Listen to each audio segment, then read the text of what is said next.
Hello and welcome to Everyday Success with Doug Jones. I'm your host, Doug Jones, and every week we celebrate life and we talk about achievement and just all kinds of wonderful things people are doing. My guest this week is Dr. Richard Gringeri. Welcome. Hi, Doug. Thank you. And I want to start off, your business card intrigues me. Okay. Because you're a chiropractic doctor, but it also says neurologist certified digestive specialist. Okay. Now, maybe I said two things there. Maybe I grouped them together. You grouped them a bit. But tell me what each of them are. That's kind of fascinating to me. One of them says board-eligible chiropractic neurologist, and Right. I spent about 10 years working on a graduate degree in neurology. I have not yet sat the boards for my neurological certification, but I will do that one day in the near future. And I also have certification as a digestive specialist, and so I have studied the digestive system pretty completely, and I've done an awful lot of work learning about the nervous system. And chiropractors are interested in nerve system function anyway, but I've kind of taken it to the next level. So, I think you really have, because now I love chiropractors. I'm going to tell you that. And to me, it just makes a lot of sense. But I don't think I always associated with joint alignment, and I know that if like your T3 or something's off, it can affect something, right? Sure, exactly. But I don't know what. So I don't think I really realized that you got into the nerves that much. Okay. So do all chiropractors get into the nerve system that much, or no? Well, possibly not as much as I have with the graduate training, but the whole chiropractic program is based on the viewpoint that when a bone in the spine is misaligned, it creates stress on the nerve system. And the idea is that if the nerve system is functioning without those stresses, that the body is made to repair itself, and it will repair itself. And rather than use drugs to try to accomplish changes in people's health, if you just reduce the stress on the system, give the body what it needs, it will repair itself. That is our philosophy, that is our focus. And so, yeah, chiropractors are very neurologically oriented. Now, what about the digestive? Well, when I was working on my graduate degree in neurology, they began talking about the body as an engine, and it made sense to me. Just like an automobile engine requires oxygen, fuel, and a spark, your body requires oxygen, fuel, and a spark. And so the digestive specialist part was that I wanted to be able to help people who were having problems that had a nutritional basis. I was trying to figure out, how can I help them get more fuel to their cells? If a person's body is getting all the fuel that it needs, they usually do an awful lot better. And we have a little PowerPoint presentation. I want to ask you a question before we get to that, though. Okay. How long have you been a chiropractor? 20 years. Okay, because you look so young, and I just want to say that you look. So what that tells me is that you practice what you preach. I sure try my best to do that. That's what it tells me. Okay, Yeah. So let's go to the PowerPoint here. Okay. So the first, let's bring up that first slide on the PowerPoint presentation. It says the human body is an engine, and there's a bottom half of that slide going to come forward in just a second. Okay. It's on empty there. Okay. Well, actually, we're going along a little too quickly here. Let's go back to that first slide again, because we just went through about 4 of them here. Okay. Okay, back up one more if you can. One more. There you go. Oh, no, keep going back. There you go. The human body is an engine. And an engine is something that converts one form of energy to another. So let's go to the next slide. So when you think of an engine, you think of a car's engine. And in order for an automobile engine to run, we know you have to put gas in it. Mm-hmm. Even if there's gas in it, unless there's a spark, you can't ignite the gas. And if you have gas in a spark but no oxygen, the fuel will not burn. So in order for the engine to run, you need oxygen, fuel, and a spark. And this is true in the body. The human body is an engine. Let's go to the next slide. Okay, so we said that an engine is something that converts one form of energy into another. And one more slide. There's a very nice looking car, but let's go to the next slide, please. Okay, so the body converts your food into energy for all of its functions.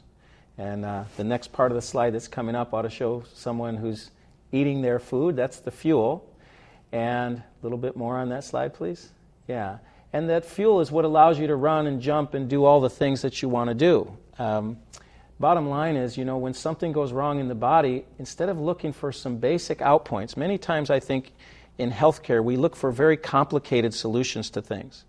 And really, most oftentimes, if you get back to the oxygen, fuel, and a spark, you can handle most of the problems. If we go back to basics, we tend to be able to really pinpoint the cause of problems and correct them. So let's go to the next slide, please. Okay. And one more. So for your car's engine to run, it needs oxygen, fuel, and a spark. That's the oxygen, which we get from the air we breathe. Next. That's in a car, it's the gasoline is your fuel. And next. And that spark is a spark plug. So next slide. This is also true for your body to work. Next. Almost all health problems stem from a problem with oxygen, fuel, or the spark. Now, on the little picture on the left is a nurse there holding up an oxygen mask. That center picture is actually food. It's the fuel that you put in your body, and there's some lettuce and pepper and potato and a few other things. And the spark in your body on the picture on the right is the nerve system. Your nerve system supplies the spark. Excuse me. So basically, when I have patients come into my office with many different types of problems, what we do is try to evaluate how those three different areas are working, and if there's any room for improvement in any of those areas. As we begin to improve those areas, usually the health problems clear up. Now, let me ask a question on that. I would imagine that, looking at those pictures, that the foods can stand alone because what you take in, then the oxygen can stand alone, but the spark, because what I'm saying is the food you eat. Right. The oxygen, I'm going to guess, is from good breathing, good air, good exercise, that kind of thing, I'm guessing. Yeah.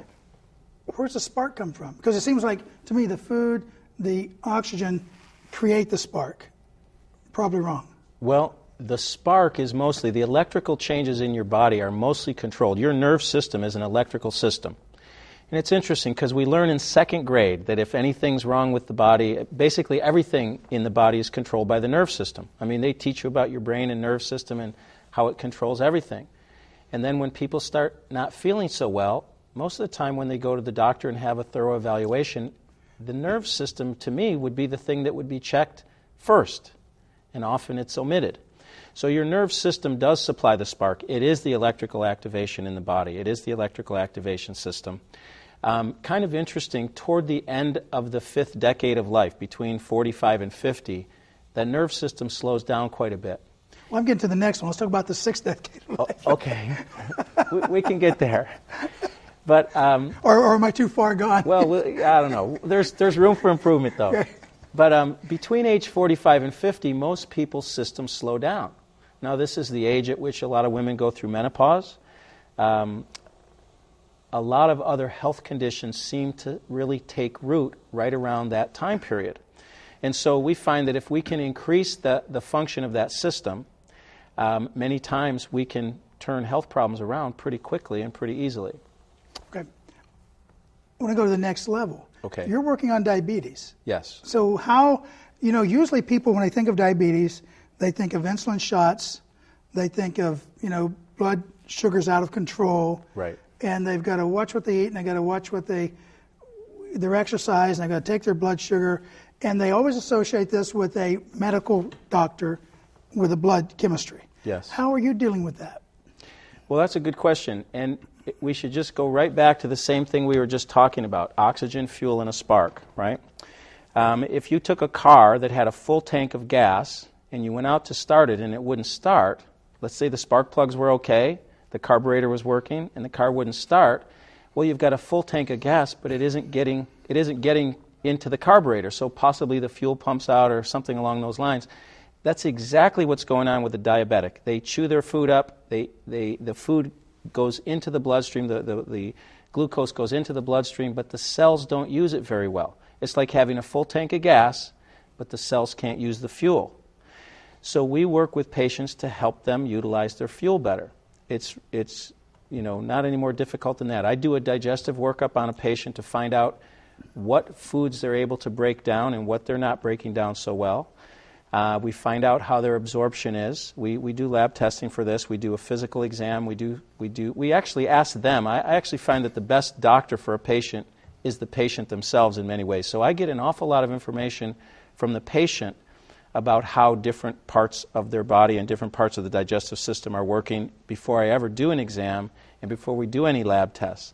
So by the time we've completed a workup, I've got quite a bit of data from the patient. I've got my own physical exam, what I've observed on the patient, and I've got lab testing. And based on all that information, we put a program together to improve digestion, to improve assimilation, and that alone, if we help them digestively, that alone dramatically improves diabetes. And I've been able to get diabetics off of medication just by working with them on their digestion and a little bit on their nutrition. But for people, especially people who have a little more advanced problem, the oxygen and the spark play a big role too. And so just as an example, if you were out back at your barbecue in the days before gas barbecues, you had a charcoal fire, you cooked a few hamburgers, you get all finished eating and you think, you know what, I want one more hamburger. So you go out and you put your hand over those coals and they've cooled off. They're not so hot as they once were, right? If you just take something and start to fan that fire, those fuels will get really hot again. I mean, those coals will get really hot again. And the point is that when you add oxygen, you'll burn more fuel. So these diabetics, if you increase their ability to oxygenate their blood, they burn more of the fuel that's in their bloodstream, and that means that the sugar levels come down. And so the thing is, you can give people supplemental oxygen, and that'll help, but then they have to do that forever. But the thing that we do is we work to improve the function of their rib cage and of the muscles of inspiration and respiration in general. So for instance, if you take a balloon and blow it up, it can get to a certain size. But if you took that same balloon and dipped it down into an empty Coke can and blew it up, it could only get to the size of the container. It can only get as big as the container that it's in. Well, that's what's going on with your lungs. When you take a breath in, your lungs can only expand to the size of the container. But we find that as we work on patients' joints, and just as an example, you're over 29, so you know when you're young, your joints are all really flexible, and as you get older, they stiffen up. And your rib cage, you know, in the front you have two joints for each. You have a joint for each rib, and you have one on each side. And in the back, there are two joints for the ribs. And every time you breathe, those joints have to move. And as you get older, they're stiffer. So as we start to mobilize those rib joints, as we start to get those joints moving better, we find the areas where the joints don't move well, and we mobilize the ribs, people can start to get more rib excursion. Their rib cages open more, and they take more oxygen in without any additional effort. And then we have them on an exercise program that strengthens the muscles in the upper back, shoulder area that most of us don't use that much as we're sitting at our computers clicking away with our mouse. And as we get these patients' ribs moving better, the rib cage functions better, and the muscles are stronger, they are able to take in more oxygen without any additional effort, just in the course of breathing. We work on their posture. Improving their posture allows them to take more oxygen in, and then they burn more fuel. Do you measure oxygen? I'm from the South. I always have trouble saying that word. I always say oxygen, but yeah. Oxygen. Do you measure oxygen intake when you first see a patient? Well, we have ways to do that, and yes, and there are machines that show how much oxygen you can get in and how much you can get out. And there's also something called a pulse oximeter, which tells the amount of saturation in the bloodstream. And you can certainly improve these areas with what we're doing. So you're doing it also by manipulation and exercise and strengthening? Yes. When I was younger and I was a weightlifter, we used to try to take hot water bottles and blow them up. And pop. I could get about this big. Yeah. But we would always try to pop it, which we never could. But we would work. And I have a friend who's 83 years old. She's a balloon animal tire. And, a lot of people can't blow up those skinny balloons. Right. She just takes the thing, just like that. Right. Well, it comes from the strength of her stomach, actually, I think. Sure. So is that helping? Or is something as simple as blowing up a balloon helping you also, or no? Well, you know what? I don't usually have patients blow up balloons, but it certainly wouldn't hurt a bit. What we work on is we work on the muscles that move the ribs and move the rib cage, and we work on mobilizing the joints. But that would certainly be a very workable thing, what you just said. Yeah. I like that analogy of the Coke can, because you're right. If the rib cage is not moving, then you can breathe as much as you want, and it's not going anywhere. That's right. Okay. So the oxygen is the first one, Yep. and then the second one is the foods. The fuel, yes. The fuel, the food. right? Now, do you suggest a vegetarian diet or a certain type of diet? Or No, not necessarily. Actually, the truth is we need protein, we need fat, and we need carbs in our diet. Okay. They all serve a purpose. Now, most Americans eat way too much sugar. We get way too many carbs. And then there comes a point where we can't break them down anymore. Just as an example, if you go out and pick an apple off a tree and you chew up that apple, the enzymes in that apple do about 95% of the digestion of the apple. But if you went and baked that apple, when you raise the temperature above about 110 degrees, you kill all the enzymes, and now your body has to supply all the enzymes, and enzymes are what digests a food.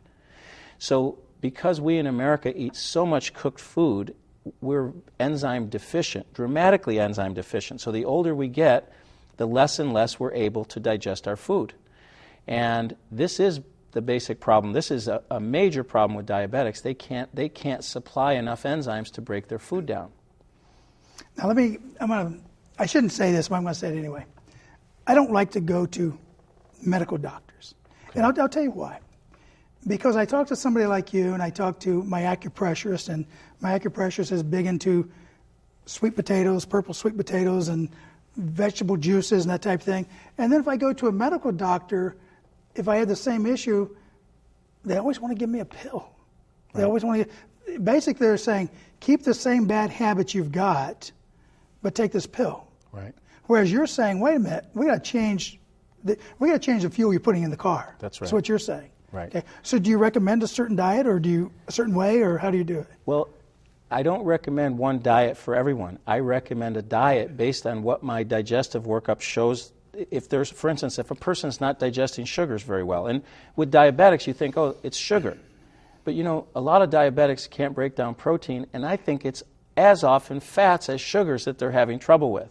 So we try to, gear a diet to what their problem is, to what the problem is individually. We kind of sort it out with them first, and then we recommend a diet based on what they can digest and what they can't.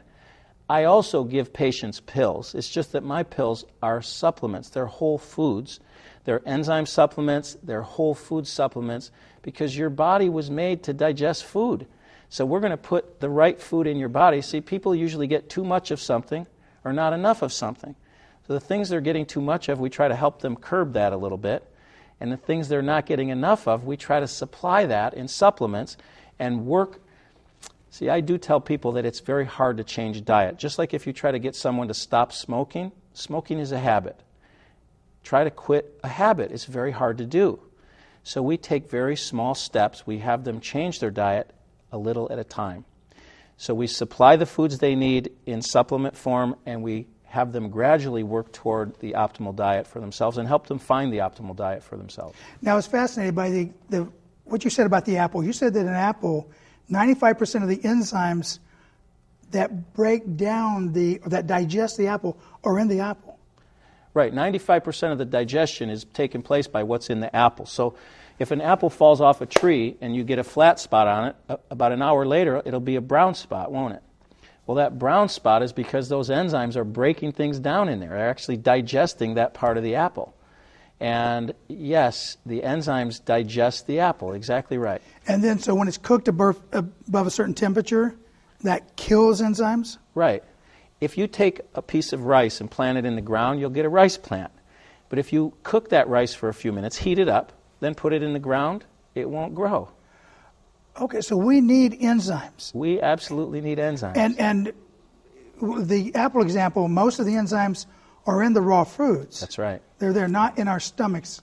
Right. So now correct me if I'm wrong, we're making our stomachs work way too hard by eating a lot of cooked, processed foods. Our stomachs, our pancreases, our gallbladders are all overworked because we eat so much cooked food. Exactly. Okay. I have to go change my diet. There's a downside to these shows. Yeah. All right, Okay. The next one, Spark. Okay. Tell me about Spark. How do you improve Spark? Well, the spark is supplied by the nerve system, and like I said, toward the end of the fifth decade of life, between 45 and 50, that nerve system takes a dramatic drop in function. And with chiropractic adjustments, with exercise, oxygen increases the frequency of firing of the nerve system. So as you oxygenate the blood and as you move the joint, so let's put it this way. If you were to take someone in a hospital, laying in a hospital bed, hooked up to one of these EEG machines. You know, EEG is electroencephalogram. It measures brain waves. And if they were sleeping, even though they're asleep, there's still some brainwave activity. The moment they wake up, there's more brainwave activity. If they open their eyes, there's more. If they drink a little orange juice, there's more. If they move their hands, there's more. So any sensory nerve input fires up the brain. And that's really how the system works. The sensory nerve activation is what drives the brain. 80 to 90% of all the electrical activation of the brain comes from joint and muscle movement, and 80 to 90% of that comes from joint and muscle movement from the base of your shoulder blades up. So proper motion in the joints in your neck and upper back is important to really get your nerve system functioning well. So exercise of the upper body, chiropractic adjustments, weightlifting, all of these things dramatically increase the spark. And what we do with a chiropractic adjustment does as much activation as an hour of running, something like that. So, you know, we go out and work with people to get them exercising. We do chiropractic adjustments as necessary. We do the things that are needed to activate this nerve system. And the funny thing is when you activate it, the nerve system goes up and then it slows down and comes back down. And you can do another adjustment and it increases and then it comes back down. And then people go, well, gosh, you have to go to a chiropractor forever. And that's not true, because if you do it consistently for a while, it goes up and then it doesn't come down as far.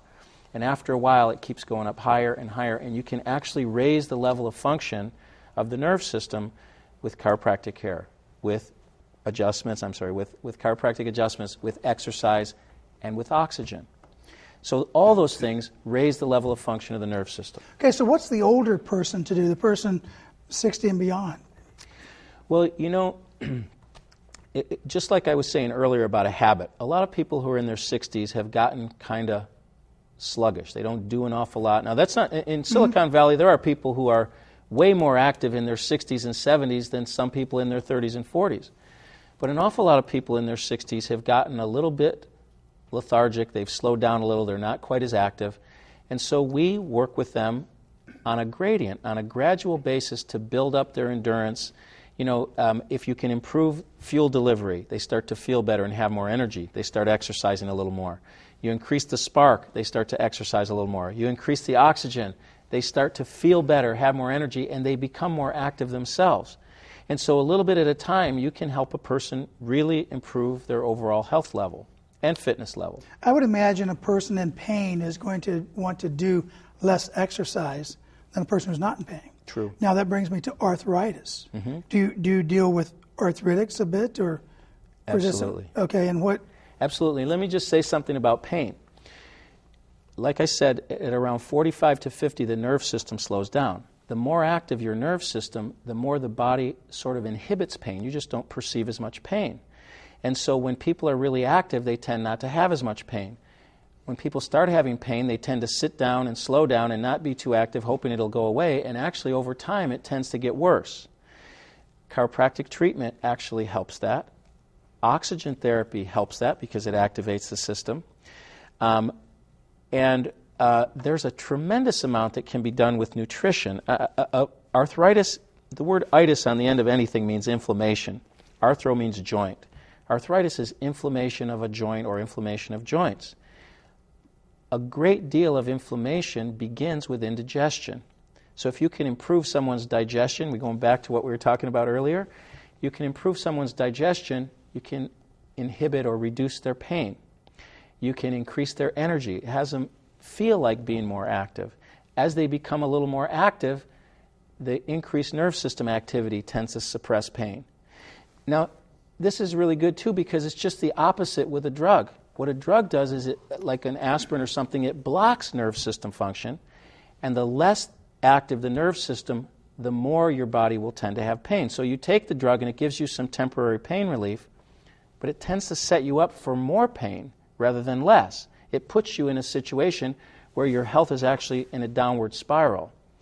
And what we do tends to help you raise your level of health. We want to get you well by getting you more healthy. There's no drug that gets you more healthy that I'm aware of. Are you aware of anything like that? I know. I used to play tennis years ago, and I would take 4 or 5 aspirin before I played tennis for my tennis elbow. Then when I played racquetball, I'd take 4 or 5 Advil before I would play. Right. When I think about it, I'm smarter and older, I realized all I was doing was masking that and probably injuring myself more every time. Probably right. You know, and then there came a time when you had to quit. I had to quit. Right. You had to quit. That's the point. Yeah. There are studies that show that the healthier the digestive system, the less the tendency toward arthritis. Now, anybody who's taken aspirin on an empty stomach can tell you that it irritates the digestive system. It actually damages the digestive system. You know, I hate to do this to you. We just ran out of time. And I was so fascinated by what you said about the digestive system. But we'll get you back. We'll get you back. Okay, we'll come thank you for back. being here. Thank you, Doug. And I want to thank you for joining us this week. And, you know, we used to have magicians and we had musicians. In the last couple of weeks, we've had medical people. And join us next week with Everyday Success with Doug Jones. Yeah, I looked up and he popped that one on me.